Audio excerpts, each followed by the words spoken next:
শুকরিয়া আদায় করছি যে মহান রব্বুল আলামিন আমাদেরকে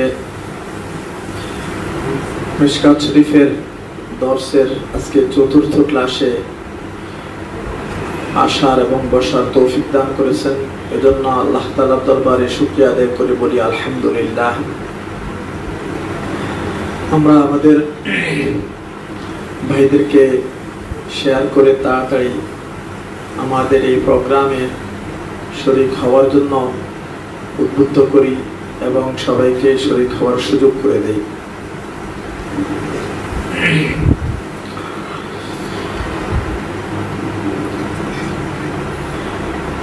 গতকালকে আমরা যে হাদিস নিয়ে আলোচনা করতেছিলাম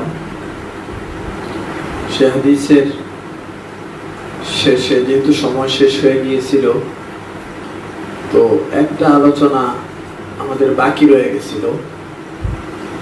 এখানে আমাদের গতকালকের শেষ হাদিস ছিল ওয়ান আব্দুল্লাহ ইবনে আমর রাদিয়াল্লাহু তাআলা আনহু قال قال رسول الله صلى الله عليه وسلم المسلم من سلم المسلمون من لسانه ويده والمهاجر من هجر ما نهى الله عنه هذا لفظ البخاري ولمسلم قال إن رجلا سأل النبي صلى الله عليه وسلم أي المسلمين خير قال من سلم المسلمون من لسانه ويده। গতকালকে এই হাদিসটা ছিল আমাদের আলোচনার শেষ হাদিস। তো এই হাদিস সম্পর্কে মোটামুটি আমরা আলোচনা করেছি, শেষে একটু আলোচনা বাকি আছে। এই হাদিসের সাথে অন্য হাদিসের তাআরুজ হয়। তাআরুজ কিভাবে হয়?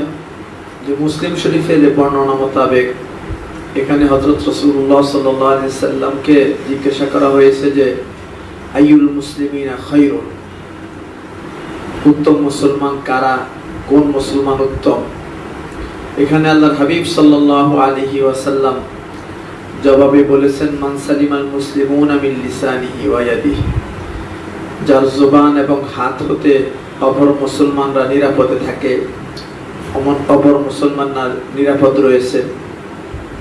তো এর দ্বারা বোঝা যায় যে মুসলমান অন্য মুসলমানকে কষ্ট না দেওয়া, যে মুসলমান অন্য মুসলমানকে কষ্ট দেয় না, সেই হলো উত্তম মুসলমান। এই হাদিসের দ্বারা আমরা বাহ্যিকভাবে এটাই বুঝতে পারি যে এই মুসলমান অন্য মুসলমানকে কষ্ট দেয় না, সে হলো উত্তম মুসলমান। অথচ ঠিক একই ধরনের প্রশ্ন অন্য সাহাবীরা করেছেন। যেমন এক সাহাবী প্রশ্ন করেছেন আইয়ুল ইসলামে খায়রুন, কোন ইসলাম উত্তম? তদুত্তরে আল্লাহর হাবিব সাল্লাল্লাহু আলাইহি সাল্লাম ইরশাদ করেছেন ইতআমুত তাআম, অর্থাৎ যারা এরকম গরিব দুঃখী ক্ষুধার্ত তাদেরকে খানা খাওয়ানো, এটা হলো উত্তম আমল। যার দ্বারা বোঝা যায় যে এরকম ক্ষুধার্তদেরকে, গরিব এবং দরিদ্রদেরকে, অনাহারীদেরকে খানা খাওয়ানো, এটা হলো উত্তম আমল, উত্তম কাজ। এর দ্বারা মানুষ উত্তম মুসলমান হইতে পারে। আবার অন্য সাহাবী জিজ্ঞাসা করেছেন আইয়ুল আমালি আহাব্বু ইলাল্লাহ, কোন আমল আল্লাহ তাআলার নিকটে অধিক প্রিয়? তখন আল্লাহর হাবিব সাল্লাল্লাহু আলাইহি সাল্লামের জবাবে বলেছেন আস-সালাতু লিওয়াক্তিহা, সময় মতো নামাজ পড়াটা হলো উত্তম আমল। এরকম বিভিন্ন সময় আল্লাহর হাবিব সাল্লাল্লাহু আলাইহি সাল্লাম এক একজনকে এক এক ভাবে এক এক আমলের কথা বলেছেন। কেউ বলেছেন আইয়ুল আমালি আফজালু, তো আল্লাহর হাবিব সাল্লাল্লাহু আলাইহি সাল্লাম জবাবে বলেছেন আল জিহাদু ফি সাবিলিল্লাহ, আল্লাহর রাস্তায় জিহাদ করা এটা হলো উত্তম আমল, আল্লাহ তাআলার কাছে পছন্দনীয় আমল। তো এই যে একই ধরনের প্রশ্ন এক একজন করেছেন, কিন্তু আল্লাহর রাসূল তাদের জবাব এক একজনকে এক একটা দিয়েছেন। এটার দ্বারা বোঝা যায় যে পরস্পরের মধ্যে এরকম তাআরুজ হয়ে যায়, তো এটা কেন করছেন, এটা কেন হয়েছে। এটার জবাবে মুহাদ্দিসিনে কেরাম লিখেছেন যে আল্লাহর হাবিব সাল্লাল্লাহু আলাইহি সাল্লাম যেহেতু উম্মতের আধ্যাত্মিক চিকিৎসক ছিলেন, শারীরিক চিকিৎসার ডাক্তাররা যেরকম রোগীকে তার অবস্থা বুঝে, দেখা যায় যে জ্বর অনেকেরই জ্বর, কিন্তু সব জ্বরওয়ালাদেরকে এক ধরনের ওষুধ দেয় না। কারো জ্বরটা যদি দেখা যায় জ্বরের সাথে কাশি আছে, তার একরকম ওষুধ দেয়। কারো জ্বরের সাথে দেখা যায় মাথা ব্যথা আছে, তার আরেক রকম ওষুধ দেয়। কারো জ্বরের সাথে গলা ব্যথা আছে, তার আরেক রকম ওষুধ দেয়। তো আল্লাহর হাবিব সাল্লাল্লাহু আলাইহি সাল্লাম আধ্যাত্মিক চিকিৎসক ছিলেন। তিনি হালাত দেখে বুঝতেন কার মধ্যে কোন আমলের কমতি আছে। তো আল্লাহর হাবিব সাল্লাল্লাহু আলাইহি সাল্লাম তাকে সেই দিকে উদ্বুদ্ধ করার জন্য অনেক সময় এক এক প্রশ্ন দুইজন করেছেন, দুইজনকে দুই রকম উত্তর দিয়েছেন। কথার কথা, একজন সাহাবী এমন আছে যে উনি সমস্ত নেক আমলে করেন, কিন্তু একেবারে ভীতু। যখন এই জিহাদের কথা বলা হয় তখন উনি ভয় পেয়ে যান, উনি এরকম জিহাদে যাইতে চান না। তো আল্লাহর হাবিব সাল্লাল্লাহু আলাইহি ওয়াসাল্লাম তার আইয়ুল আমালে আফজালু বলার জবাবে আল্লাহ নবী বলছেন আল জিহাদু ফি সাবিলিল্লাহ। যেহেতু তার মধ্যে এই আমলের ত্রুটি আছে, এই জন্য আল্লাহর নবী তার জন্য এটাই হলো উত্তম আমল। এটা যদি তার পুরা হয়ে যায় তাহলে তার আমল আর কোনটা এরকম কোনো আমলের মধ্যে কমতি থাকলো না। আবার কেউ সব কিছু ঠিক আছে কিন্তু কৃপণ, খরচ করতে চায় না, তো আল্লাহর নবী তাকে বলছেন যে তো আম, যে খানা খাওয়ানো এটা উত্তম আমল। যখন সে মানুষকে খানা খাওয়াবে তখন আস্তে আস্তে তার থেকে তার যে রোগ আছে, কৃপণতার রোগ, সে রোগ দূর হয়ে যাবে। তখন তার জন্য ওটাই উত্তম আমল। এই জন্য এখানে যে কথাটা আসছে হাদিসের মধ্যে, আল্লাহর হাবিব সাল্লাল্লাহু আলাইহি ওয়াসাল্লাম বলেছেন আল মুসলিমু মান সালিমাল মুসলিমুনা মিন লিসানিহি ওয়া ইয়াদিহি। যখন প্রশ্ন করা হয়েছে যে প্রকৃত মুসলমান হলো, আল্লাহ নবী বলছেন প্রকৃত মুসলমান সে যার জবান থেকে, যার হাত থেকে অন্য মুসলমানরা এরকম নিরাপদ, তারা কোনো কষ্ট পায় না।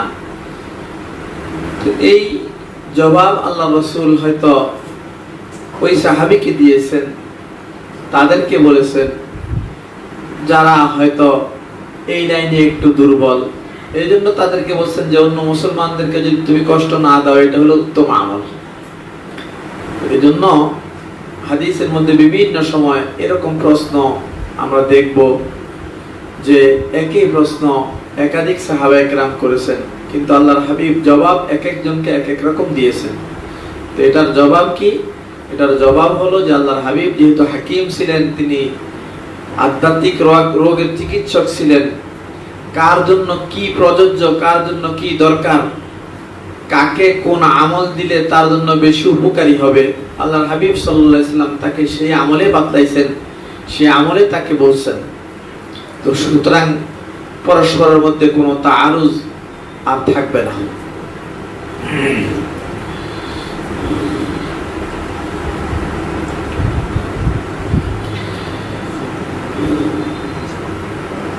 এরপরের হাদিস وعن أنس رضي الله تعالى عنه قال قال رسول الله صلى الله عليه وسلم لا يؤمن أحدكم حتى أكون أحب إليه من والده وولده والناس أجمعين متفق عليه।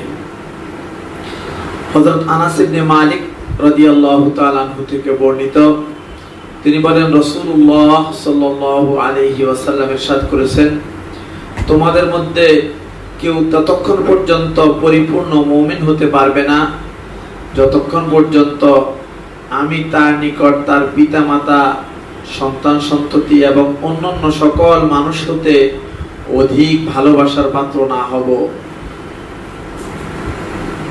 এই হাদিস বুখারী এবং মুসলিম শরীফের মধ্যে আছে।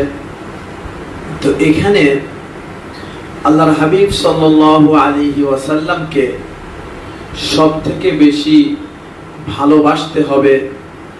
আল্লাহ তাআলার পরে সবথেকে বেশি ভালোবাসা মুমিনদের আল্লাহর হাবিবের সাথে হইতে হবে। এই যে মানুষের যে ভালোবাসা, মহাব্বত, এটা বিভিন্ন রকম।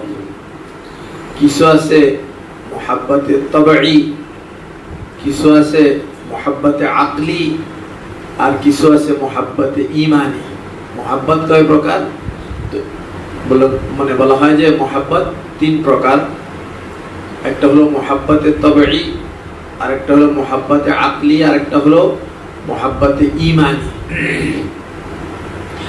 এখন এখানে কোন ধরনের মহাব্বত আল্লাহর হাবিবকে সব থেকে বেশি করতে হবে? এক নম্বর তো মহাব্বতে ঈমানি সব থেকে বেশি করতে হবে, এর মধ্যে কোনো সন্দেহ নাই।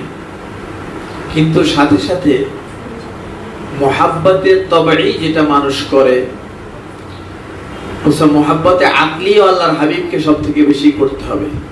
কারণ আকলও যখন চিন্তা করবে যে কাকে বেশি মহাব্বত করার দরকার, তখন আকলও তাকে এই কথা বলবে যে তোমার রাসূলকে তুমি সব থেকে বেশি ভালোবাসো, সব থেকে বেশি মহাব্বত করো। আর মহাব্বতে তবঈ বলছে সেটাও মানুষ যেই সমস্ত কারণে মানুষকে ভালোবাসে, সেগুলো যদি আমরা চিন্তা ভাবনা করি, সেগুলো যদি আমরা এরকম একটু দেখি, তাহলে বুঝবো যে এই লাইনেও আল্লাহর হাবিব সাল্লাল্লাহু আলাইহি সাল্লাম সব থেকে বেশি ভালোবাসা পাওয়ার যোগ্য।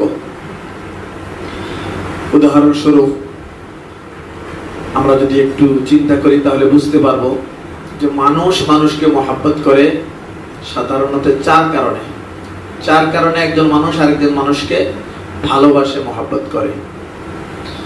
তো একটা কারণ হলো যে মানুষ মানুষকে মহাব্বত করে সৌন্দর্যের কারণে।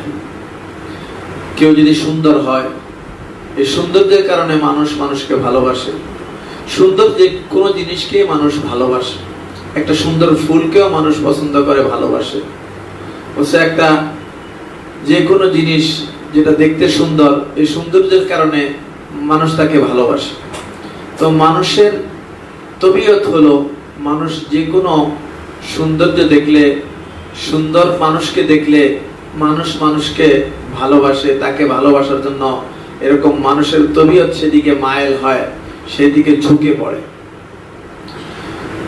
আল্লাহর হাবিব সাল্লাল্লাহু আলাইহি ওয়াসাল্লাম এদিক থেকে যদি চিন্তা করে, তাহলে আল্লাহর হাবিব সাল্লাল্লাহু আলাইহি ওয়াসাল্লাম সব থেকে বেশি ভালোবাসা পাওয়ার যোগ্য। কারণ আল্লাহর নবী সব থেকে বেশি সুন্দর ছিলেন। যদিও আমরা একটা প্রবাদ জানি সবাই যে হযরত ইউসুফ আলাইহিস সালাম সব থেকে বেশি সুন্দর ছিলেন। না, ইউসুফ আলাইহিস সালাম তো সুন্দর ছিলেন, কিন্তু আল্লাহর হাবিব সাল্লাল্লাহু আলাইহি ওয়াসাল্লাম তার থেকেও বেশি সুন্দর ছিলেন। এক কবি খুব সুন্দর বলেছেন, লাওয়াহি জুলাইখা লাউ রাআত জাবিনাহা লা আসারাত কাতলাল কলবি আলাল আইদি। জুলাইখার ওই সাথীরা, ওই সঙ্গীরা যারা আঙ্গুল কাটছিল হযরত ইউসুফ আলাইহিস সালামকে দেখে, তারা যদি আমাদের নবী মুহাম্মদুর রাসূলুল্লাহ সাল্লাল্লাহু আলাইহি ওয়াসাল্লামকে এক নজর দেখতো, তারা আঙ্গুলের পরিবর্তে তাদের কলবগুলোকে তারা এরকম জবাই করে দিত, তাদের কলবগুলোকে তারা কেটে ফেলতো। তারা তাদের কলবগুলো সব এরকম তারা কেটে ফেলতো। আল্লাহর নবীর সৌন্দর্য এত বেশি। মা আয়েশা সিদ্দিকা রাদিয়াল্লাহু তাআলা আনহা বলেন যে আল্লাহর নবী এত সুন্দর ছিলেন, এত সুন্দর ছিলেন, আমাদের কারো যদি রাত্রে কোনো কাজ করার প্রয়োজন হইতো আর ঘরে আলোর ব্যবস্থা না থাকতো, আমাদের যদি কারো এরকম সেলাই করার দরকার হইতো কিন্তু ঘরে আলোর ব্যবস্থা নাই, সুইয়ের ভিতরে সুই ঢোকানোর দরকার কিন্তু আলোর ব্যবস্থা নাই, বলছে আমরা আল্লাহর হাবিবের চেহারার সামনে গিয়ে আল্লাহর হাবিবের চেহারার আলোতে সুইয়ের ভিতরে সুতা প্রবেশ করাইতে পারতাম। আল্লাহর হাবিবের চেহারা এত উজ্জ্বল ছিল। মা আয়েশা সিদ্দিকা রাদিয়াল্লাহু তাআলা আনহা আরো বলেন, লানা শামসুন ওয়ালিল আফাকি শামসুন ওয়া শামসি আফদালু মিন শামসিস সামাই ফাইন্নাশ শামসা তাতলুউ বা'দাল ফাজরি ওয়া শামসি তাতলুউ বা'দাল ইশাই। আকাশের একটা সূর্য আছে, লানা শামসুন, আর আমাদের জন্য একটা সূর্য আছে, লানা শামসুন ওয়ালিল আফাকি শামসুন। তবে আমাদের জন্য যে সূর্য, আমার জন্য যে সূর্য, ওয়া শামসি আফদালু মিন শামসিস সামা, আকাশের সূর্য থেকে আমার সূর্য অনেক অনেক বেশি সুন্দর, অনেক অনেক বেশি উজ্জ্বল। আকাশের সূর্য তো ফজরের পরে উঠে আর আমার সূর্য উঠে এশার পরে, অর্থাৎ আল্লাহর হাবিব সাল্লাল্লাহু আলাইহি সাল্লাম আমার ঘরে এশার পরে তাশরীফ আনেন। আল্লাহর হাবিবের চেহারা সূর্যের থেকেও বেশি ঝলমল করতে, বেশি উজ্জ্বল ছিল। তো এইরকম সুন্দর ছিলেন আমাদের নবী মুহাম্মদুর রাসূলুল্লাহ সাল্লাল্লাহু আলাইহি ওয়াসাল্লাম। তো এইজন্য কেউ যদি সৌন্দর্যের কারণে কাউকে ভালোবাসে, মহব্বত করে, তাহলে আল্লাহর হাবিব সাল্লাল্লাহু আলাইহি সাল্লাম এই পৃথিবীর মধ্যে সবথেকে বেশি সুন্দর ছিলেন, তাকেই সবথেকে বেশি ভালোবাসার দরকার, তাকেই বেশি মহব্বত করার দরকার। মানুষ আরেকটা কারণে একজন আরেকজনকে ভালোবাসে, সেটা হলো মানুষটা দেখতে যেমনই হোক না কেন, তার মধ্যে যদি ভালো গুণ থাকে, লোকটা যদি খুব গুণী হয়, তাহলে মানুষ তাকে ভালোবাসে। হযরত বেলাল রাদিয়াল্লাহু তাআলা আনহু একেবারে কুৎসিত ছিলেন, কালো ছিলেন, গোলাম ছিলেন, কিন্তু এমন কোন মানুষ নাই, এমন কোন মুসলমান নাই যে বেলাল রাদিয়াল্লাহু তাআলা আনহুর নাম শুনলে তার প্রতি এরকম মহব্বত সৃষ্টি হয় না, এরকম মানুষ পাওয়া যায় না। আমাদের মধ্যেও আমরা দেখি একটা মানুষ দেখতে তেমন একটা সুন্দর না, কালো, কিন্তু তার গুণের কারণে সমস্ত মানুষ তাকে ভালোবাসে, তাকে মহব্বত করে। আল্লাহর হাবিব সাল্লাল্লাহু আলাইহি ওয়াসাল্লাম মানবতার যত গুণ হইতে পারে, মানুষের মধ্যে যত গুণ হইতে পারে, সমস্ত গুণের মধ্যে আল্লাহ রাসূল সাল্লাল্লাহু আলাইহি ওয়াসাল্লাম এক নম্বর মানুষ ছিলেন। আলা ওয়াজহিল আতাম, সমস্ত গুণগুলো আল্লাহর হাবিবের মধ্যে একেবারে পরিপূর্ণভাবে পাওয়া যেত। তো এই জন্য কেউ যদি কাউকে গুণের কারণে ভালোবাসে, তাহলে আল্লাহর নবী এই দিক থেকে চিন্তা করলেও সব থেকে বেশি ভালোবাসা পাওয়ার যোগ্য। বসে আকলান, কেউ যদি আকল দিয়া চিন্তা করে আল্লাহর নবীকে কেন ভালোবাসবো, বসে আকল দিয়া চিন্তা করলেও সে পাবে যে আল্লাহর নবী আসলেই তো ভালোবাসা পাওয়ার সব থেকে বেশি যোগ্য, যেহেতু তিনি সব থেকে বেশি গুণী। আরেকটা হলো নওয়াল। নওয়াল মানে হলো কেউ কারো যদি নিকটতম আত্মীয় হয়, আত্মীয়তার কারণে, এরকম কাছের মানুষ হওয়ার কারণে তাকে ভালোবাসে। মা সন্তানকে ভালোবাসে, সন্তানের চেহারা যদি কালো হয়, সন্তান যদি বোবাও হয়, বধিরও হয়, তারপরেও মায়ের দিলের মধ্যে সন্তানের ভালোবাসা। কারণ কি?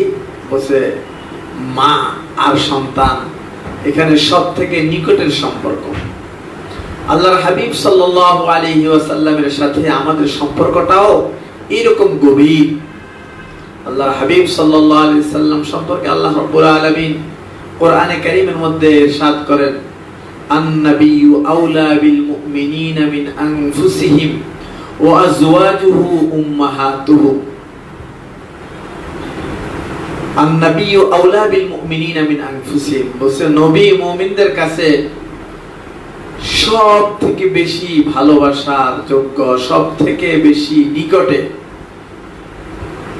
ওয়া আজওয়াজুহু উম্মাহাতুহুম, আর নবীর স্ত্রীগণ তাদের মা। নবীর স্ত্রীগণ যদি উম্মতের মা হয়, তাহলে নবী আমাদের রুহানি বাবা। সুতরাং বাবা আর সন্তানের মধ্যে যেরকম করিব সম্পর্ক, একেবারে নিকটের সম্পর্ক, এর থেকে নিকটের সম্পর্ক আর অন্যটা হইতে পারে না, ঠিক তেমনি ভাবে নবীর সাথেও এই উম্মতের মহাব্বত আর ভালোবাসা এই কারণে হওয়া চাই, যেহেতু নবীর সাথে উম্মতের সম্পর্কটা একেবারে বাবা আর সন্তানের সম্পর্কের মতো, বরং তার থেকেও বেশি আগে, তার থেকেও বেশি। কারণ আমরা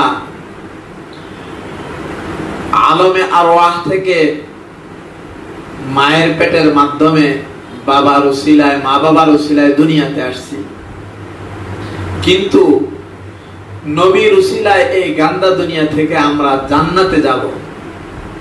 এজন্য নবীর উসিলায় আমরা এই দুনিয়া থেকে জান্নাতের দিকে যাচ্ছি। নবী আমাদেরকে জান্নাতে নিয়ে যাবেন। নবীর আদর্শ যদি আমরা মানি, তাহলে আমরা জান্নাত পর্যন্ত পৌঁছবো। কিন্তু মা বাবা আমাদের দুনিয়াতে আসার উসিলা হয়েছেন, কিন্তু নবী আমাদের জান্নাতে যাওয়ার উসিলা হয়েছেন। জান্নাত এটা যে কত বড়, কত বেশি প্রয়োজনীয়, এটা বলে কয়ে বোঝানোর কোনো অবকাশ, মানে বলে কয়ে বোঝানোর কোনো প্রয়োজন নেই। এই জন্য আমাদেরকে বুঝতে হবে যে এদিক থেকে চিন্তা করি যে আমি আমার মাকে এই জন্য ভালোবাসি, বাবাকে এই জন্য ভালোবাসি, মার সাথে বাবার সাথে আমাদের সম্পর্ক গভীর, এই জন্য আমরা মা বাবাকে ভালোবাসি। তো নবীর সাথে তো আমাদের সম্পর্ক আরো গভীর, তাহলে নবী তো ভালোবাসা পাওয়ার আরো বেশি যোগ্য। এরপরে আরেকটা কারণে মানুষ মানুষকে ভালোবাসে, সেটা হলো উপকার। কেউ যদি কাউকে কোনো উপকার করে, কারো কোনো সহানুভূতি করে, তাহলে সে তাকে ভালোবাসে।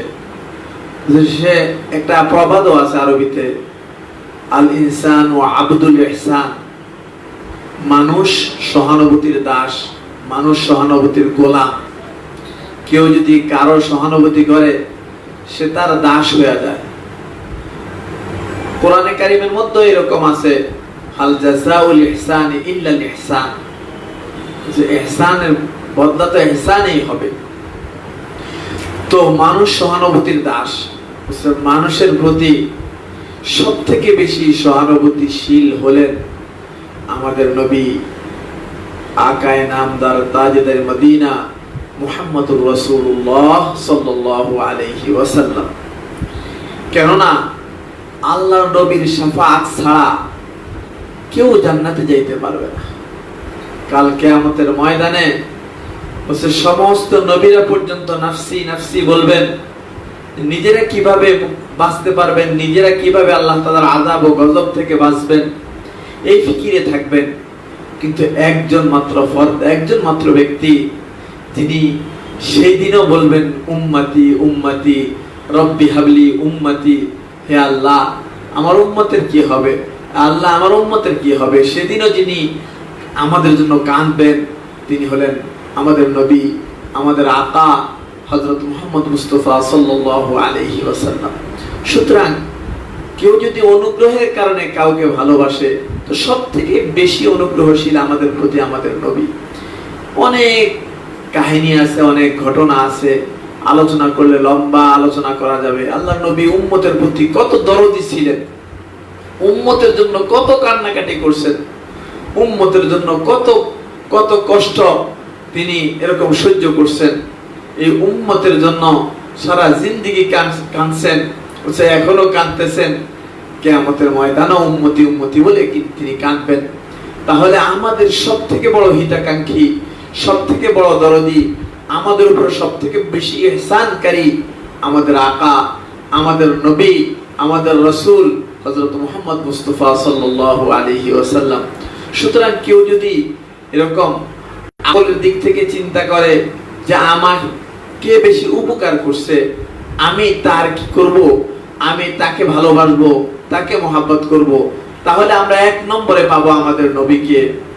কে এরকম আমাদের সব থেকে নিকটের, তাহলে সেখানে আমরা খুঁজে পাবো আমাদের নবীকে। কে সব থেকে বেশি গুণী, সেখানে আমরা পাবো আমাদের নবীকে। কে সব থেকে বেশি সুন্দর, সেখানে আমরা পাবো আমাদের নবীকে। সুতরাং যত কারণে একজন মানুষ আরেকজন মানুষকে ভালোবাসে, সবগুলো গুণ, সবগুলো কারণ আমাদের নবীর মধ্যে আলা ওয়াজহিল আতাম একেবারে পরিপূর্ণভাবে পাওয়া যায়। এই জন্য এখানে যে আল্লাহর হাবিব সাল্লাল্লাহু আলাইহি সাল্লাম বলেন, লা ইউমিনু আহাদুকুম, তোমাদের কেউ ততক্ষণ পর্যন্ত পূর্ণ মুমিন হবে না, কামিল মুমিন হবে না, যতক্ষণ পর্যন্ত হাত্তা আকুনা হাব্বা ইলাইহি, যতক্ষণ পর্যন্ত আমি তার কাছে সবথেকে বেশি প্রিয় না হব, মিন ওয়ালিদিহি ওয়া ওয়ালাদিহি ওয়ান নাস আজমাইন, তার পিতামাতা, তার সন্তান সন্ততি এবং সমস্ত মানুষ থেকে। এই দাবি করা নবীর হক, এই দাবি করা নবীর ঠিক।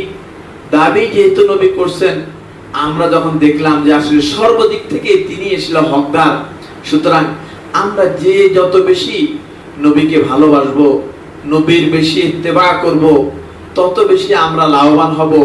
তো সুতরাং আল্লাহর হাবিব সাল্লাল্লাহু আলাইহি সাল্লামের এই হাদিস যে তিনি যে বলছেন, এটা বজা, এটা একেবারে ঠিক।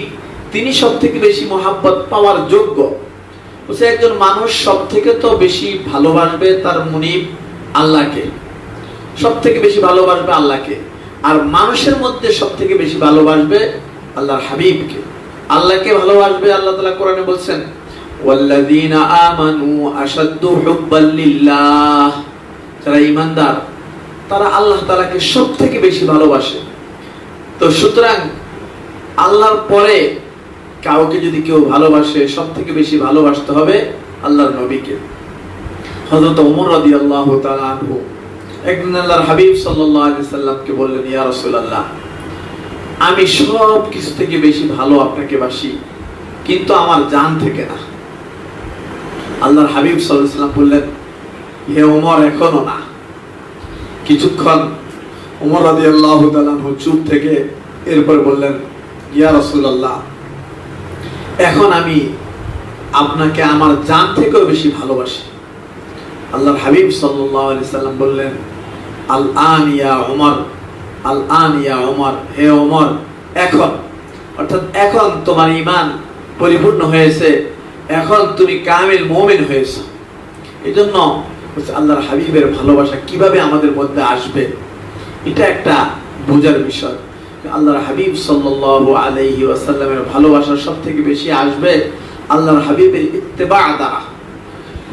মানুষ আল্লাহ পর্যন্ত পৌঁছার বিভিন্ন লাইন আছে, ওয়াল্লাযীনা জাহাদু ফিনা লানাহদিয়ান্নাহুম সুবুলানা, যে যারা আল্লাহকে পাওয়ার জন্য মুজাহাদা করে, চেষ্টা করে, আল্লাহ তাআলা তাদের সামনে আল্লাহ পর্যন্ত পৌঁছার বিভিন্ন যে পথ আছে, রাস্তাগুলো আছে, এগুলো খুলে দেন।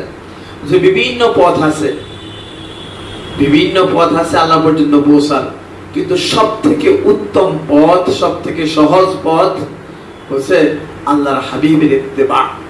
আল্লাহর হাবিবের ইত্তেবা করে আল্লাহ পর্যন্ত যত সহজে মানুষ পৌঁছতে পারে, অন্য কোন লাইনে এত সহজে আল্লাহ পর্যন্ত পৌঁছতে পারে না। আল্লাহর হাবিবের সাথে আমাদের তখনই ভালোবাসা আছে বলে প্রমাণিত হবে যখন আমরা আল্লাহর হাবিবের ইত্তেবা করব। এক কবি বলেন, তাসির রাসূল ওয়া আনতা তাযহারু হুব্বাহু ইন্না হাযা মিন ফিআলিল বাদিউ লাউ কানা হুব্বুকা সাদিকান লা আতা'তাহু ইন্নাল মুহিব্বা লিমান ইউহিব্বু মুতি'উ। তুমি রাসূলের নাফরমানি করো আর রাসূলের ভালোবাসা জাহির করো, ভালোবাসার দাবি করো, ভালোবাসা প্রকাশ করো, সেটা তো বড় আশ্চর্য কথা। এটা বড় আশ্চর্য কথা, এটা হতে পারে না। লাউ কানা সাদিকান, লাউ কানা হুব্বুকা সাদিকান লা আতা'তাহু, তোমার ভালোবাসার মোহাব্বত যদি সত্য হইতো তাহলে অবশ্যই তুমি তার ইতাআত করতে, তার আনুগত্য করতে। কারণ ইন্নাল মুহিব্বা লিমান ইউহিব্বু মুতি'উ, সে একজন যে যাকে ভালোবাসে, যে যাকে ভালোবাসে সে তার আনুগত্য করে থাকে। এটাই ভালোবাসার দাবি, এটাই ভালোবাসার নিয়ম, যে যাকে মোহাব্বত করে, ভালোবাসে, সে তার আনুগত্য করে। এটাই হলো স্বাভাবিক নিয়ম। সুতরাং তুমি যদি ভালোবাসো, এই কথা দাবি করো যে আমি ভালোবাসি আল্লাহর হাবিবকে, আল্লাহর রাসূলকে, তাহলে অবশ্যই তুমি আল্লাহর হাবিবের ইত্তেবা করো। আল্লাহর হাবিবের ইত্তেবা ছাড়া ভালোবাসার দাবি এটা মিথ্যা, এটা ঠিক না। আল্লাহর হাবিবের সাথে ভালোবাসা মজবুত করার জন্য বেশি বেশি আল্লাহর হাবিবের উপরে দুরূদ শরীফ পাঠ করা, আল্লাহর হাবিবের উপর বেশি বেশি দুরূদ শরীফ পাঠ করার দ্বারা আল্লাহর হাবিবের সাথে ভালোবাসা, মোহাব্বত গভীর হয়। হচ্ছে আল্লাহর হাবিব সাল্লাল্লাহু আলাইহি ওয়াসাল্লামের কাছে দৈনিক আমাদের দুরূদ পৌঁছে।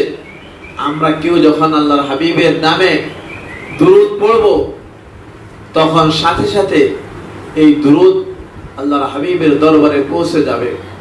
একদল ফেরেশতা এরকম আল্লাহর হাবিবের দরবারে দুরূদ পৌঁছাইতে থাকে। তাদের ডিউটি এটা, যে কোন বান্দা কোথায়, কোন ভূমিতে এরকম আল্লাহর হাবিবের উপর দুরূদ পাঠ করে, সেই দুরূদ পৌঁছানো, এটা হলো ওই সমস্ত ফেরেশতাদের দায়িত্ব।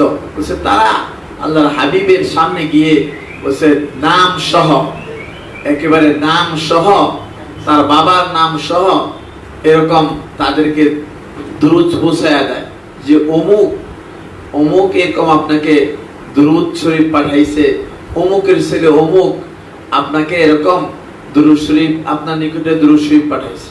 তো এইভাবে বলছে আল্লাহর হাবিবের কাছে দুরূদ পাঠায়। তো এই জন্য বলছে যে যত বেশি আল্লাহর হাবিবের উপরে দুরূদ শরীফ পাঠ করবে, সে তত বেশি আল্লাহর হাবিবের নৈকট্য লাভ করবে, আল্লাহর হাবিবের মহাব্বত আর ভালোবাসা সে তত বেশি পাবে। আল্লাহর হাবিবের সুপারিশ পাওয়ার জন্য আল্লাহর হাবিবের সাথে আমাদের এরকম বেশি বেশি ভালোবাসা এবং মহাব্বত হওয়ার দরকার। এজন্য আমরা হার লাইনে চেষ্টা করব যে আমাদের জীবনের সর্বক্ষেত্রে আমরা সুন্নতকে খুঁজবো, যে আল্লাহর হাবিব কোন কাজ কিভাবে করেছেন, আল্লাহর নবী কোন কাজ কিভাবে করেছেন, আমি খুঁজে খুঁজে সেই কাজ সেভাবে করার চেষ্টা করব। তাহলে আল্লাহর হাবিবের সাথে আমাদের ভালোবাসা গভীর হবে, আল্লাহর হাবিবের সাথে আমাদের মহাব্বত এরকম মজবুত হবে। আল্লাহ তাআলা আমাদের সবাইকে এরকম মানে বেশি বেশি আল্লাহর হাবিবের সাথে মহাব্বত যেভাবে সৃষ্টি হয় সেই ধরনের আমলগুলো বেশি বেশি করার তৌফিক দান করুন। তো মহাব্বতের অর্থ কি? বলছে মহাব্বতের একটা অর্থ হলো আল মাইলু, ঝুঁকে পড়া। মহাব্বতের আরেক অর্থ হলো আশাউকু, উৎসাহ উদ্দীপনা।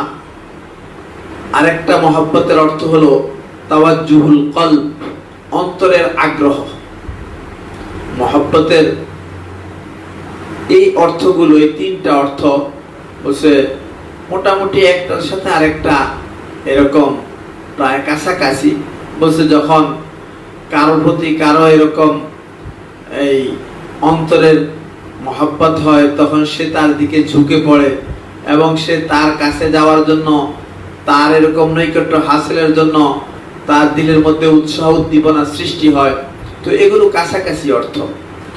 আর শরীয়তের পরিভাষায় মুহাব্বত বলা হয় মাইলানুল কলবি ইলা শাইইল মারগুব, মাইলানিল কলবি ইলা শাইইল মারগুব, পছন্দনীয় বস্তুর প্রতি মনের আকর্ষণকে মুহাব্বত বলে। কেউ কেউ একটু ব্যতিক্রমও বলছেন, কেউ বলছেন মাইলানুল কলবি ইলা শাইইন লিকামালিহি ফিহি, কোন বস্তুর পরিপূর্ণতার কারণে তার দিকে অন্তর ধাবিত হওয়া, এটাকে বলে মহাব্বত। আবার অনেকে বলছেন মাইলানুল কলবি ইলাল আশখাসি ওয়াল আশিয়াইল আজিজা, কোন প্রিয় বস্তু বা ব্যক্তির প্রতি হৃদয়ের ঝুঁকে যাওয়াকে মহাব্বত বলে। তো মোটামুটি সবগুলো এখানেও কাছাকাছি, অর্থাৎ কার প্রতি মনের ঝোঁক, মনের টান, মন তার দিকে ঝুঁকে যাওয়া, এটাকে কি বলে? মহাব্বত বলে। তো আল্লাহর হাবিবের সাথে মহাব্বত অর্থাৎ আমাদের দিলটা সব সময় যেন আল্লাহর হাবিবের দিকে এরকম ঝুঁকে পড়বে, আল্লাহর হাবিবকে পাওয়ার জন্য আমাদের মনের মধ্যে সব সময় আগ্রহ উদ্দীপনা সৃষ্টি হবে। আল্লাহর হাবিব সাল্লাল্লাহু আলাইহি ওয়াসাল্লামের সাথে এরকম আমাদের ভালোবাসা মহাব্বতকে মজবুত করার জন্য সব সময় আমাদের সব সময় চেষ্টা প্রচেষ্টা থাকবে। এখানে মহাব্বত দ্বারা, যেটা আমি বললাম যে এখানে মহাব্বত দ্বারা সব ধরনের মহাব্বত হইতে পারে। তিন ধরনের মহাব্বত যে আছে, মহাব্বতে আকলি, মহাব্বতে ঈমানি, আর একটা হলো মহাব্বতে তাবঈ। আল্লাহর হাবিব সাল্লাল্লাহু আলাইহি সাল্লামের সাথে আমাদের সব ধরনের মহাব্বত এরকম হওয়া চাই, এবং তিনি সব ধরনের মহাব্বত পাওয়ারই অধিক যোগ্য। এখানে একটা প্রশ্ন যে আল্লাহর হাবিব সাল্লাল্লাহু আলাইহি ওয়াসাল্লামের সাথে মহাব্বতকে ঈমানের জন্য এখানে একটা শর্ত করার দিয়েছে যে ততক্ষণ পর্যন্ত তোমরা কামিল মুমিন হবে না যতক্ষণ আল্লাহর হাবিব সাল্লাল্লাহু আলাইহি ওয়াসাল্লামকে সবথেকে বেশি ভালো না বাসবে, সবথেকে বেশি মহাব্বত না করবে। তো এখানে এই শর্তারোপ করার কারণ কি? এই শর্তটা যে আল্লাহর হাবিবের মহাব্বতকে ঈমানের সাথে যেন জড়াইয়া দিল, যে তোমরা কামিল মুমিন হতেই পারবে না যদি আল্লাহর হাবিবকে সবথেকে বেশি ভালো না বাসো। এখানে আল্লাহর হাবিব সাল্লাল্লাহু আলাইহি ওয়াসাল্লামকে পরিপূর্ণ ঈমানের জন্য শর্ত স্থির করার যৌক্তিকতা সম্পর্কেও মুহাদ্দিসিনে কেরামের বলছে বিভিন্ন মত আছে। জমহুরে মুহাদ্দিসিনে কেরাম বলেন আল্লাহ এবং বান্দার মাঝে রাসূল আকরাম সাল্লাল্লাহু আলাইহি সাল্লামই একমাত্র সেতু বন্ধনকারী। আল্লাহ এবং আল্লাহর বান্দার মাঝে এরকম সেতু বন্ধনকারী, এরকম মহাব্বত সৃষ্টিকারী বলছে আল্লাহ এবং বান্দার মাঝে একজন আছেন, তিনি হলেন আমাদের নবী মুহাম্মদুর রাসূলুল্লাহ সাল্লাল্লাহু আলাইহি সাল্লাম। বলছে তাকে বাদ দিয়ে কেউ আল্লাহ পর্যন্ত বুঝতে পারবে না। কোরআনে কারীম আল্লাহ তাআলা শর্তে জুড়ে দিয়েছেন, ইন কুনতুম তুহিব্বুনাল্লাহ ফাত্তাবিউনি ইউহিব্বুকুমুল্লাহ।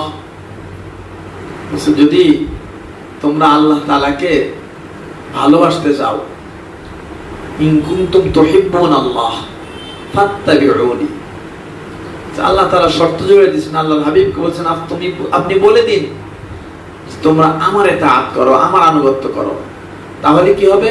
ইউহিব্বুকুমুল্লাহ, আল্লাহ তোমাদেরকে ভালোবাসবেন।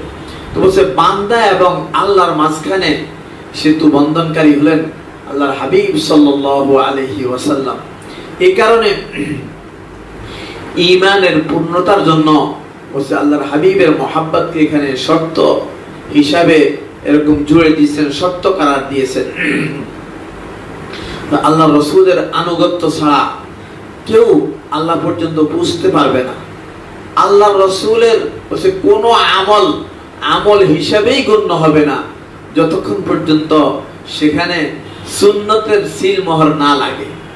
সুন্নতের সিল মোহর যদি লাগে তাহলে সে আমল কবুল, তাহলে সে আমল গ্রহণযোগ্য, তাহলে সে আমল আল্লাহ তাআলার দরবারে পুজবে। কিন্তু আমল হয়েছে কিন্তু সুন্নত হয় না, সুন্নতের সাথে হয় নাই, তো সেটা আল্লাহ তাআলার কাছে গ্যারান্টেড হবে না, সেটা আল্লাহ তাআলার কাছে কবুল হবে না। বলছে আপনি নামাজ পড়ছেন কিন্তু আল্লাহর নবী যেভাবে নামাজ শিখাইছে সেভাবে যদি আপনি নামাজ না পড়েন, এই নামাজ আল্লাহ তাআলার দরবারে কবুল হবে না। এইভাবে যে কোনো আমল যখন আল্লাহর হাবিব সাল্লাল্লাহু আলাইহি সাল্লামের তরিকা মতো হবে না, সেটা আল্লাহ তাআলার কাছে গ্রহণযোগ্য হবে না। এই জন্য আল্লাহর হাবিবের মোহাব্বত, আল্লাহর হাবিবের ইত্তেবা, এগুলো যেন আমাদের ঈমানের এই শর্ত।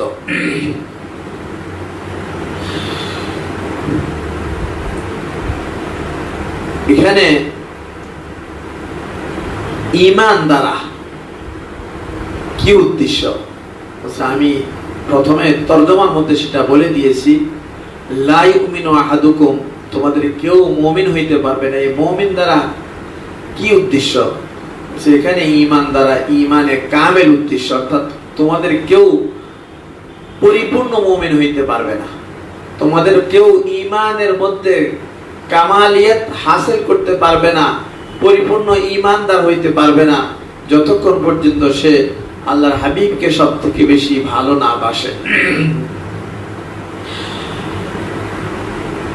এখানে সম্পদ এবং মাল বলছে, সম্পদ বা কারো এরকম আত্মা, এগুলোকে উল্লেখ না করে উল্লেখ করা হয়েছে লা ইউমিনু আহাদুকুম হাত্তা আকুনা আহাব্বা ইলাইহি মিন ওয়ালিদিহি ওয়া ওয়ালাদিহি ওয়ান নাসি আজমাইন। পিতা মাতা এবং সমস্ত মানুষের কথা বলা হয়েছে। এরকম বলা হয় নাই তোমাদের কেউ ততক্ষণ পর্যন্ত পূর্ণ মুমিন হইতে পারবে না যতক্ষণ পর্যন্ত সে তার নিজের জান মাল থেকে বেশি আমাকে ভালো না বাসে। এখানে ওয়ালিদ আর ওয়ালাদের কথা এবং সমস্ত মানুষের কথা বলা হয়েছে। এটার একটা কারণ অনেক মুহাদ্দিসিন কিরাম এভাবে বলছেন যে বস্তুত মানুষের ধন সম্পদ এবং নিজের জীবনের চেয়ে পিতা মাতা এবং সন্তান সন্ততি অধিক প্রিয়। অনেক সময় দেখা যায় সন্তানের জন্য মানুষ তার সমস্ত সম্পদকে শেষ করে দেয়। কারো একটা সন্তান আছে, সন্তানটা অসুস্থ, বলছে দেখা যায় পিতা মাতা তাদের সমস্ত সম্পদ বিক্রি করে হলেও ওই সন্তানটাকে বাঁচানোর জন্য চেষ্টা করে, সন্তানের সুস্থতার জন্য চেষ্টা করে। তাহলে মানুষের দিলের মধ্যে বলছে তার মাল থেকে এরকম সন্তান সন্ততির মায়া মহব্বত আরো বেশি। বলছে সন্তান সন্ততি পিতা মাতা এগুলো মানুষের জান মাল থেকে অনেক সময় বেশি প্রিয় হয়ে পড়ে। মানুষ অনেক সময় নিজের ধন সম্পদ এবং নিজের জীবন দিয়ে হলেও, এমনকি নিজের জীবন দিয়ে হলেও চেষ্টা করে তাদের পিতামাতাকে বাঁচানোর জন্য, তাদের সন্তানদেরকে বাঁচানোর জন্য। অনেক সময় দেখা যায় মাঝখান দিয়ে একটু ডিস্টার্ব হয়ে গেছে, এই জন্য ফোন আসছে, ফোন রেখে পড়ছে, এই জন্য আপনারা ধৈর্য সহকারে একটু অপেক্ষা করেন। তো যে কথা বলতেছিলাম, অনেক সময় মানুষ এরকম জান মালের পরোয়া করে না। সন্তান সন্ততি এবং পিতামাতা মানুষের কাছে তাদের জান মাল সন্তান সন্ততি বসে এগুলো থেকে এরকম পিতামাতা বড়, জান মাল থেকে এরকম পিতামাতা সন্তান সন্ততি এগুলো বড়। এই জন্য সব থেকে বেশি মহব্বত মানুষ যেগুলোকে করে সেগুলোর কথা এখানে উল্লেখ করা হয়েছে। যেগুলোর প্রতি মহব্বত একটু কম, জান মাল এগুলোর কথা এই জন্য উল্লেখ করে নেই।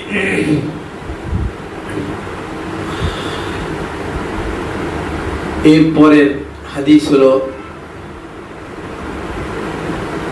وعنه قال قال رسول الله صلى الله عليه وسلم ثلاث من كن فيه وجد بهن حلاوة الإيمان من كان الله ورسوله أحب إليه مما سواهما ومن أحب عبدا لا يحبه إلا لله ومن يكره أن يعود في الكفر بعد أن أنقذه الله كما يكره أن يلقى في النار متفق عليه। হযরত আনাস ইবনে মালিক রাদিয়াল্লাহু তাআলা আনহু থেকে বর্ণিত, হযরত আনাস ইবনে মালিক রাদিয়াল্লাহু তাআলা আনহু থেকে বর্ণিত, তিনি বলেন সালাসুম মান কুন্না ফীহি, তিনটা গুণ যার মধ্যে আছে, তিনটা বৈশিষ্ট্য যার মধ্যে আছে, সে ঈমানের মিষ্টতা, ঈমানের স্বাদ সে লাভ করেছে। যার মধ্যে তিনটা বস্তু বিদ্যমান আছে সে ঈমানের স্বাদ অনুভব করতে পারবে। এক নম্বর, মান কানা আল্লাহু ওয়া রাসূলুহু আহাব্বা ইলাইহি মিম্মা সিওয়াহুমা, যার নিকট আল্লাহ ও তার রাসূলের ভালোবাসা সকল কিছু হতে অধিক পরিমাণে, সবথেকে বেশি ভালোবাসা আল্লাহ এবং তার রাসূলের জন্য। এক নম্বর। দুই নম্বর, ওয়ামান আহাব্বা আবদান লা ইউহিব্বুহু ইল্লা লিল্লাহ, যে ব্যক্তি কোনো বান্দাকে শুধুমাত্র আল্লাহ তাআলার উদ্দেশ্যে ভালোবাসে, এই গুণটা যার মধ্যে থাকবে। তিন নম্বর গুণ, ওয়ামান ইয়াকরাহু আন ইয়াউদা ফিল কুফরি বা'দা আন আনকাদাহুল্লাহ কামা ইয়াকরাহু আন ইউলকা ফিন নার, যে ব্যক্তিকে আল্লাহ তাআলা কুফর হতে মুক্তি দেওয়ার পর পুনরায় কুফরিতে ফিরে যাওয়াকে অনুরূপভাবে অপছন্দ করে, যেমন অপছন্দ করে অগ্নিকুণ্ডে নিক্ষিপ্ত হওয়াকে। অগ্নিকুণ্ডে নিক্ষিপ্ত হওয়াকে যেমন অপছন্দ করে, বলছে তার থেকে বেশি অপছন্দ করে আবার কুফরির দিকে ফিরে যাওয়াকে। যার মধ্যে তিনটা গুণ আছে, এই তিনটা গুণের অধিকারী যে হয়েছে সে ঈমানের স্বাদ লাভ করেছে, লাভ করবে। এই হাদিসের ব্যাখ্যায় আল্লাহ হাবিব সাল্লাল্লাহু আলাইহি ওয়াসাল্লাম ইসলামী জীবন ব্যবস্থার ক্ষেত্রে যে সমস্ত হাদিস বর্ণনা করেছেন তার মধ্যে অন্যতম একটি হাদিস এটিও। ঈমানের প্রকৃত স্বাদ অনুভব করবে মৌলিক যে তিনটা বিষয়ের উপর নির্ভর করে, সেই তিনটা বিষয় আল্লাহর হাবিব সাল্লাল্লাহু আলাইহি ওয়াসাল্লাম এই হাদিসের মধ্যে ব্যক্ত করেছেন। আল্লাহ এবং তার রাসূলের প্রতি সবথেকে বেশি ভালোবাসা পোষণ করা, এটা অন্যতম। সেটা ঈমানের মূলনীতি। কারণ ঈমানদারই তো সে হইতে পারবে না যতক্ষণ পর্যন্ত সে আল্লাহ এবং তার রাসূলকে ভালো না বাসবে। আর কামেল মুমিন হইতে পারবে না যতক্ষণ পর্যন্ত আল্লাহ এবং তার রাসূলকে সবথেকে বেশি ভালো না বাসবে। তাহলে যখন সে আল্লাহ এবং আল্লাহর রাসূলকে সবথেকে বেশি ভালোবাসবে তাহলে সে কামেল মুমিন হবে। আর কামেল মুমিন যখন হবে তখন সে অবশ্যই তার দিলের মধ্যে ঈমানের স্বাদ, এরকম সে ঈমানের স্বাদ গ্রহণ করবে, ঈমানের স্বাদ সে পাবে। দ্বিতীয়, কোন মানুষকে একমাত্র আল্লাহর উদ্দেশ্যে ভালোবাসা। আল্লাহর উদ্দেশ্যে ভালোবাসা এটা অনেক বড় সিফাত, অনেক বড় গুণ। আল্লাহর জন্য ভালোবাসা, আল্লাহর জন্য শত্রুতা। হ্যাঁ, আল হুব্বু ফিল্লাহ ওয়াল বুগদু ফিল্লাহ। কাল কিয়ামতের ময়দানে আল্লাহ রাব্বুল আলামিন তার আরশের ছায়ার নিচে যে সমস্ত ব্যক্তিদেরকে স্থান দিবেন, যে 7 ধরনের মানুষকে স্থান দিবেন, তাদের মধ্যে ওই 2 ব্যক্তিও আছে যারা পরস্পরকে একমাত্র আল্লাহর জন্য ভালোবাসছে। আল্লাহর জন্য তারা একত্রিত হয়েছে, আল্লাহর জন্যই তারা পৃথক হয়েছে। এই জন্য আল্লাহর জন্য ভালোবাসা, আল্লাহর জন্য একত্রিত হওয়া, আল্লাহর জন্য পৃথক হওয়া, এটা অনেক বড় সিফাত, অনেক বড় গুণ। এই গুণ যাদের মধ্যে অর্জন হবে তারাও ঈমানের স্বাদ লাভ করবে। তৃতীয়ত, আল্লাহ রাব্বুল আলামিন অনুগ্রহ করে আমাদেরকে ঈমানের তৌফিক দিয়েছে। সেখানে পরিষ্কার হাদিসের মধ্যে আসছে যে ওমাই ইয়াকরাহু আন ইয়াউদা ফিল কুফরি বাদা আন আনকাদাহুল্লাহ, আল্লাহ তাআলা তাকে মুক্তি দেওয়ার পর, যে আল্লাহ তাআলা আমাদেরকে জাহান্নাম থেকে মুক্তি দিবেন, ঈমানদার আমরা হয়েছি, এই ঈমানের উপর যদি আমরা অটল থাকতে পারি তাহলে আল্লাহ রাব্বুল আলামিন আমাদেরকে এরকম যেন জাহান্নাম থেকে মুক্তি দিয়া জান্নাতের মধ্যে আল্লাহ তাআলা ঢুকায় দিবেন, ঈমানের তৌফিক দিবেন। এটা অনেক বড় নিয়ামত। আল্লাহ তাআলার কাছে সবথেকে বড় নিয়ামত বান্দার জন্য যে ঈমানের তৌফিক পাওয়া, সবথেকে বড় নিয়ামত ঈমানের তৌফিক পাওয়া। তো আল্লাহ তাআলা যে আমাদেরকে এরকম কুফরি থেকে বাহির কইরা ঈমানের তৌফিক দিয়েছেন। বর্তমান পৃথিবীতে মুসলমান হলো সংখ্যাগরিষ্ঠ, সংখ্যা লঘু, মুসলমান সংখ্যা লঘু। মুসলমানের থেকে অন্যান্য জাতি অনেক বেশি। তো এই সমস্ত জাতির মধ্য থেকে আল্লাহ তাআলা আমাদেরকে এরকম বাহির করে করে আল্লাহ রাব্বুল আলামিন আমাদেরকে ঈমানদারদের ঘরে পাঠাইছেন। এত মানে কোটি কোটি রূহ থেকে বাছাই করে আল্লাহ রাব্বুল আলামিন আমাদের রূহগুলোকে ঈমানের জন্য কবুল করছেন। এটা কত বড় খুশির বিষয়, কত বড় শুকরিয়ার বিষয়। বলছে এটা যখন আমরা ভাববো তখন আমাদের কাছে আমাদের ঈমানের মূল্য আমাদের বুঝে আসবে, ঈমানের দাম তখন আমরা দিতে পারবো। ঈমানের দাম তো আমরা এখন দেই না, আমরা তো ঈমানের কোনো মূল্য আমরা বুঝতেছি না। যদি আমরা একটু ফিকির যদি করি যে আল্লাহ তাআলা এই সমস্ত উম্মতের মধ্য থেকে বাছাই করে সর্বপ্রথম আল্লাহর হাবিব সাল্লাল্লাহু আলাইহি সাল্লামের উম্মতগুলোকে আলাদা করছে। তো আল্লাহ তাআলার সেই বাছাইয়ের মধ্যে আমরা পড়ছি। আল্লাহ তাআলা আল্লাহর হাবিবের উম্মতকে বাছাই করছেন। তো এই আল্লাহ তাআলা যে বাছাই করে আমাদেরকে আল্লাহর হাবিবের উম্মতের মধ্যে শামিল করছেন, এটা কত বড় আল্লাহ তাআলার অনুগ্রহ। এরপরে আল্লাহর হাবিবের উম্মতের মধ্যে সব শামিল, কাফের, মুশরিক, ইহুদি, খ্রিস্টান, বৌদ্ধ যা আছে সবাই শামিল। কিন্তু তাদের থেকে আবার বাছাই করে আল্লাহ তাআলা আমাদেরকে ঈমানদারদের কাতারের মধ্যে শামিল করছেন। এজন্য যত বেশি আমরা শুকরিয়া আদায় করব সেটা কমই হবে। আয় খোদা কুরবা শাওয়াম ইহসাব আর ইহসা কর দাই, হে খোদা তোমার উপর কুরবান যে তুমি আমাদের উপর ইহসানের উপর ইহসান করছো। তো এইজন্য বলছে এখন আমাদের দিলের মধ্যে এই হালাতটা সৃষ্টি হইতে হবে যে আমাকে যদি যা আগুনে নিক্ষেপ করে সে আগুনে নিক্ষেপ হওয়া এটা আমার কাছে সহজ, আবার সেই কুফরের দিকে ফিরে যাওয়ার থেকে আমাদের কাছে এরকম আগুনে নিক্ষিপ্ত হওয়া এটা আমাদের কাছে বড় সহজ। যখন দিলের মধ্যে হালাত আসবে তখন আমি ঈমানের স্বাদ পাবো, ঈমানের মজা পাবো, তখন বুঝবো আরে ঈমান কত মজার জিনিস। কিন্তু যদি এই হালাত না আসে, এগুলো নিয়ে যদি আমরা চিন্তা না করি তাহলে ঈমানের স্বাদও আমরা পাবো না। শায়েখ এখন হালাওয়াতুল ঈমান, এই হালাওয়াতুল ঈমানের কি অর্থ, ঈমানের স্বাদ, বলছে ঈমানের স্বাদের কি অর্থ? আল্লাহর হাবিব সাল্লাল্লাহু আলাইহি সাল্লাম ঈমানের স্বাদ বলতে এখানে কি বুঝাইছেন? এখানে শায়েখ মুহিউদ্দিন ইবনুল আরবি একজন বড় শায়েখ, বড় আলেম, তো তিনি বলেছেন হালাওয়াতুল ঈমান বলতে ইবাদতের মধ্যে আগ্রহ বোধ করা, ইবাদত করে এরকম তৃপ্তি লাভ করা, দ্বীনের পথে দুঃখ কষ্ট সহ্য করা, এই মানসিকতা সৃষ্টি হওয়া এবং জাগতিক সমস্ত বিষয়ের উপরে আল্লাহ তাআলার বিধানকে, আল্লাহ তাআলার দ্বীনকে, আল্লাহ তাআলার হুকুমকে বেশি প্রাধান্য দেওয়া, এটা হলো হালাওয়াতুল ঈমানের অর্থ।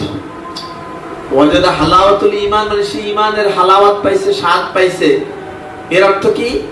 যে সে ইবাদতের মধ্যে তার এরকম আগ্রহ সৃষ্টি হয়েছে, এটা হলো হালাওয়াতুল ঈমান। সে ইবাদত করে খুব মজা পাইতেছে, তৃপ্তি পাইতেছে, এটা হলো হালাওয়াতুল ঈমান।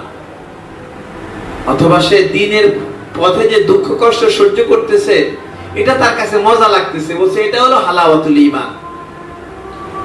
তো ঠিক তেমনি ভাবে কাজী বাইদাবী রাহমাতুল্লাহি আলাইহি তিনি বলেন যে শরীয়তের অনুশাসন এবং বিধিবিধান পালন করা, বলছে এটা একটু কষ্ট মনে হলেও সে এর উপকারিতা এবং প্রতিদানের প্রত্যাশায় এই সমস্ত কষ্টকে সে সহ্য করে নেয়। যে রোজা রাখতে কষ্ট হয়, ক্ষুধা তৃষ্ণার কষ্ট হয়, কেউ এই কথা বলতে পারবে না যে না সারা রোজার মধ্যে এরকম আমার কোন ধরনের কোনো কষ্ট হয় না। কষ্ট যদি না হয় তাহলে সে রোজার স্বাদ পাবে কিভাবে? এই ধরনের কষ্ট যেগুলো আল্লাহ তাআলার বিধিবিধান মানতে গিয়ে তার হয়, এগুলোকে প্রতিদান পাওয়ার প্রত্যাশায়, এগুলোর বিনিময় পাওয়ার প্রত্যাশায় এগুলোকে গ্রহণ করা, এগুলোকে এরকম মেনে নেওয়া, এটা হলো হালাওয়াতুল ঈমান। এটাই হলো হালাওয়াতুল ঈমান, অর্থাৎ ঈমানের স্বাদ পাইছে, সেই জন্য সে ওই সমস্ত কষ্ট ক্লেশকে এরকম হাসি মুখে বরণ করে নিচ্ছে, এগুলো সে স্বাচ্ছন্দ্য মনে গ্রহণ করে নিচ্ছে। এটা হলো হালাওয়াতুল ঈমানের অর্থ। আল্লামা মানে এখন আল্লাহ তাআলার হুব সব থেকে বেশি ভালোবাসতে তো হবে আল্লাহ তাআলাকে, এরপরে আল্লাহ রাসূলকে। এই হাদিসের মধ্যে যেটা বলা হয়েছে যে মান কানাল্লাহু ওয়া রাসূলুহু কানাল্লাহু ওয়া রাসূলুহু আহাব্বা ইলাইহি, আল্লাহ এবং তার রাসূল সবথেকে বেশি তার কাছে প্রিয়। তো এখানে আল্লাহ তাআলার ভালোবাসার দ্বারা কি মুরাদ, আল্লাহ তাআলার ভালোবাসার হাকিকত কি? আল্লামা তিবি রহমাতুল্লাহ আলাইহি বলেন যে আল্লাহ তাআলার প্রতি ভালোবাসা বলতে তার ইবাদতে একাগ্রতা এবং তার অনুগ্রহ ও প্রতিদান লাভের এরকম বাসনা দিলের মধ্যে পোষণ করা, এটাই হলো আল্লাহ তাআলার প্রতি ভালোবাসার হাকিকত। আল্লাহ তাআলার প্রতি ভালোবাসার হাকিকত এটা। তো ফতহুল মুলহিমের মধ্যে এরকম আসছে, আল্লাহ তাআলা কোরআনে যেটা বলছেন ওয়াল্লাযীনা আমানু আশাদ্দু হুব্বাল লিল্লাহ, যে যারা ঈমানদার তারা আল্লাহ তাআলাকে সবথেকে বেশি ভালোবাসে। সবথেকে বেশি ভালোবাসে মানে তাহলে এর অর্থ কি? অর্থাৎ তারা ইবাদতের মধ্যে সবথেকে বেশি লিপ্ত থাকে, তারা আল্লাহ তাআলার হুকুম আহকামকে সবথেকে বেশি পালন করে। এটা হলো আল্লাহ তাআলার প্রতি তাদের ভালোবাসার নিদর্শন। আল্লাহ তাআলাকে যে সে ভালোবাসে, এখন কেউ যদি বলে আমি আল্লাহকে খুব ভালোবাসি কিন্তু কষ্ট করে ফজরের সময় এরকম নামাজের জন্য উঠতে পারে না, তাহলে এটা ভালোবাসার পরিচায়ক হইল না। বলছে আল্লাহর হুকুম আহকাম পালন করতে যে সমস্ত কষ্ট ক্লেশ সহ্য করতে হয়, সমস্ত কষ্ট ক্লেশকে সহ্য করা আল্লাহ তাআলার কাছে প্রতিদান পাওয়ার আশায়, এটা হলো আল্লাহ তাআলার প্রতি ভালোবাসা তার যে আছে, এটার প্রমাণ। এখানে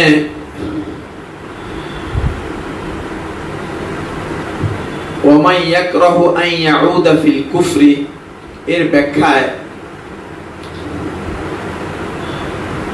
ব্যাখ্যায় বলা হয় যে আল্লাহ তো তাকে প্রথমে মুক্তি দিয়েছেন। বলছে কিভাবে মুক্তি দিয়েছেন?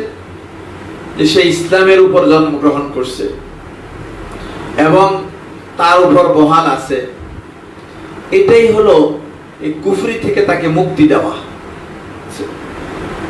যদি সে ইসলামের উপর জন্মগ্রহণ না করত, কোনো কাফের মুশরিকের ঘরে জন্মগ্রহণ করত, এবং সে যদি ইসলামের উপরে জন্মগ্রহণ কইরাও যদি আবার কাফের হইয়া যাইতো, তাহলে তাকে কেউ ফিরাইতে পারতো না। এই জন্য আল্লাহ তাআলা আমাদেরকে কি করছেন, যে মুসলমানের ঘরে জন্ম দিয়েছেন, ইসলামের উপরে আমাদের জন্ম হয়েছে এবং এর উপরে বহাল রাখছে। এটাই হলো বলছে আমাদেরকে আল্লাহ তাআলা যেন প্রথমে আল্লাহ তাআলা আমাদেরকে কুফরি থেকে মুক্তি দিয়েছেন। তো আল্লাহ তাআলা আমাদের সবাইকে বোঝার এবং আমল করার তৌফিক দান করুক। যেহেতু আজান হয়ে গেছে, এজন্য আমরা এই ক্লাস এখানেই শেষ করতেছি। যে আমরা যে কথাগুলো শুনেছি এবং আলোচনা করেছি, এগুলো যেমন ভাবে আমরা স্মরণ রাখবো, আমাদের কিতাব হল করার জন্য এগুলো যেমন প্রয়োজন, ঠিক তেমনি ভাবে আমাদের জিন্দেগি বনার জন্য এগুলো প্রয়োজন। আমরা আমলের নিয়তে এগুলো আমরা শুনি এবং আমলের নিয়তে কিতাব পড়ি। শুধু শুনে রাখলাম কিন্তু আমলের নিয়ত করলাম না, তাহলে আমাদের এই সমস্ত কিছু বেকার যাবে। আল্লাহ তাআলা যেন আমাদের এই দর্শকে আমাদের সকলের নাজাতের উসিলা বানায়, এটাই হলো আমাদের জীবনের সবথেকে বড় লক্ষ্য যেন থাকে। ওয়া আখিরু দাওয়ানা আলহামদুলিল্লাহি রাব্বিল আলামিন।